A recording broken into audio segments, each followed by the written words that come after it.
Per noi includere le persone diversamente abili è una priorità concreta che ogni anno la Regione persegue mediante una programmazione annuale e valendosi anche su quello che è un fondo quest'anno di 26 milioni che ha proprio l'obiettivo di includere le persone con abilità diverse. Oggi viviamo e racconteremo un bel progetto che vede anche dei risultati molto positivi, un progetto che ha come oggetto la collaborazione tra istituzioni ma anche tra cooperative e realtà aziendali, un bel esempio di come si possa fare squadra con il fine nobile di perseguire appunto l'inclusione lavorativa di quelle persone che non vedrebbero valorizzate le proprie competenze e diciamo la propria vita in condizioni purtroppo normali. Quindi noi abbiamo come istituzione il dovere di affiancare queste persone, queste famiglie e al contempo riuscire in qualche modo a tirar fuori e a sviluppare le competenze che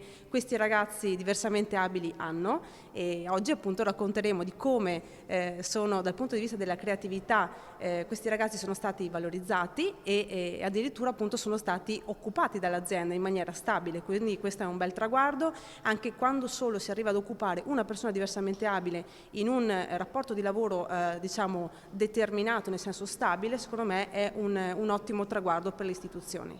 Non posso non farle una domanda sulla questione dazi, ecco, sulla questione come si pone la Regione, ecco, quali possono essere, ecco, i passi che può fare la Regione Veneto in questo senso? Allora, chiaramente il tema dei dazi è un tema che ci preoccupa, però occorre affrontarlo non di pancia ma con razionalità. Innanzitutto occorre capire quale sarà l'impatto complessivo sulla nostra economia a livello veneto ma a livello nazionale e io credo che in questo senso l'Europa debba rispondere con una voce forte e univoca e non facendo muro contro muro ma addivenendo ad un accordo complessivo che vede l'America e l'Europa alleati e forti all'interno di un contesto globale che vede l'Occidente sempre in qualche modo più centrale. Ultimissima domanda, situazione lavorativa in Veneto, insomma la Regione in campo su vari fronti, ricordo per esempio la Speedline. Allora, diciamo che ci sono diverse tematiche che in questo momento occupano e preoccupano le nostre aziende, soprattutto il settore legato all'automotive e al metalmeccanico.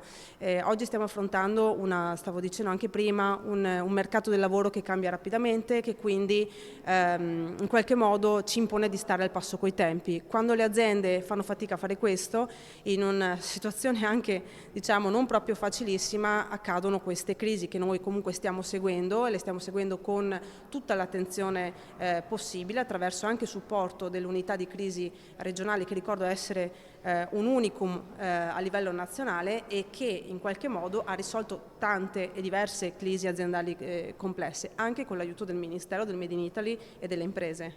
Ultimissima domanda, elezioni regionali?